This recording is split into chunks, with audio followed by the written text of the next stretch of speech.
Are the Patriots now one of these teams that we have this faith in, their 10-game winning streak, that you think can make a run? Do you need to see any more from the Pats this season, or do you think that they can make a run all the way to the Super Bowl? No, the Pats have what it takes to win a Super Bowl. To win this faith in their 10-game winning streak that you think can make a run? Do you need any more from the Pats this season, or do you think that they can make a run all the way to the Super Bowl?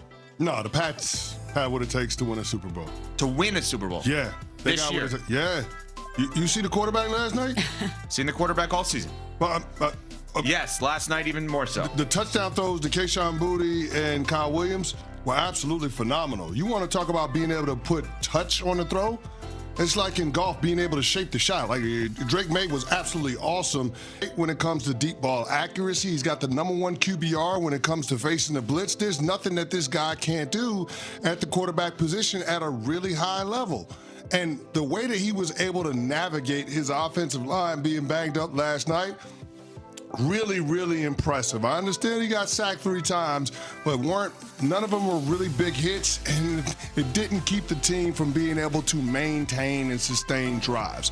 What I saw at the end of the first half was absolutely phenomenal. They were able to capitalize on sudden change, got a field goal out of the fumble that was forced by Christian Ellis on the Gunnar Olszewski hit. Then they ended up driving 67 yards on 5 plays in 1:07 with 1 timeout to position themselves for a field goal. And took the points. Didn't get cute and try to go for it on fourth down. They didn't go for it on 4th down, but I just think the way that he operated the offense. No doubt. 5 of the first 6 possessions led to New England scores. That is a direct reflection of the quarterback. They started fast. That is impressive. Think about this. This team was right before their bye week facing a 2-win New York Giants squad. And they were at home. Every reason to start that game slow. And they didn't. They hung 30 on the Giants in the first half. And they had situational awareness at the end of the first half to make sure that they got points out of the opportunities that they have with situational football. Like, to me, that's a reflection of good coaching. And that's also a reflection of having a really good quarterback. So, yeah, I've seen all I need to see to believe in the New England Patriots and their ability to not only get to, but win a Super Bowl. And a lot of it starts with the quarterback and the head coach. Could not agree more. I've been there for a while this season, and I know some people are going to look at the record and the teams that they've played and beaten and say, well, really outside of the Bills and maybe the Bucks, what teams have the Patriots beaten that scare you or that impress you? But how many teams this season that we consider to be in that Super Bowl contending conversation are losing to teams like the Giants? Week to week, we have teams that prior, we would say firmly in the trust tree, and then they lose, and we are scratching our heads. We feel that way about the Eagles. We feel that way about the Packers, the Lions. We feel that way about so many other, the Bills even. Losing to the Dolphins, you're like, what? How can I trust you? So many teams right now we can't trust to just handle their business against lesser opponents. And I know heading into this game yesterday, Ev, you said the Giants are spunky, they scare me, but they're still a 2-win football team. And that's what Super Bowl contending teams like the New England Patriots do, is they beat the teams on their schedule that they should. And it was over by halftime yesterday. They absolutely handled them. They pummeled them, yeah. I mean, I did say that, and it's like we weren't a show at the time of their greatness, right? Like, so for 20 years, I would say that. I would like literally psych myself up as if like I was playing as a Pats fan. Like, oh no, this team that hasn't won a game in 4 years could potentially beat them, because it's just like they're really good. And the thing that's wild to me is but what they have done in such a short period of time is what, like, the Dolphins are still looking to replace Marino and Shula. Yeah. I mean, think about that for a second. Yeah. The Steelers are looking to replace Roethlisberger for how many years? The Saints are looking to replace Breeze. The Bills, have they replaced Levy and Kelly? I'm not sure, because they haven't been to the Super Bowl. You know what I'm saying? Like, it's taken so many years for so many of these teams to get another version of this. If I told you that May and Vrabel won a Super Bowl, you'd be like, yeah, and? And if I told you they won multiple Super Bowls, you'd be like, yeah, and? I mean, think about that. Yeah, but here's the thing. We got to dismiss the notion that they can't win it this year. That's the part that's frustrating to me. People say, oh, the roster is not there yet. They don't have that many Pro Bowlers. Stop it. Cut out the nonsense. And I know Pat Costello, our producer, is a big advocate for the Pro Bowl. But you don't have to have a roster full of Pro Bowlers to win a Super Bowl. The year I won the Super Bowl, the New York Giants had 3 Pro Bowlers: Victor Cruz, Eli Manning, and JPP. There's Pro Bowl caliber players on this team.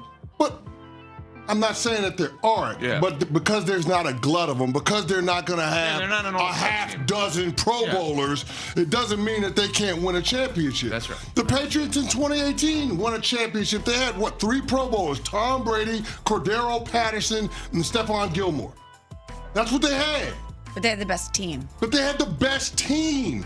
The best players don't always make the best team, but the best team always wins. That's how it works. And they're playing like the best team. And they are playing like the best team. Are you kidding me? Did you see Marcus Jones' 94-yard punt return tied a franchise record? Let me tell you something. When you can score on multiple phases of your football team, you got something good going. Some may say all 3 phases. They can.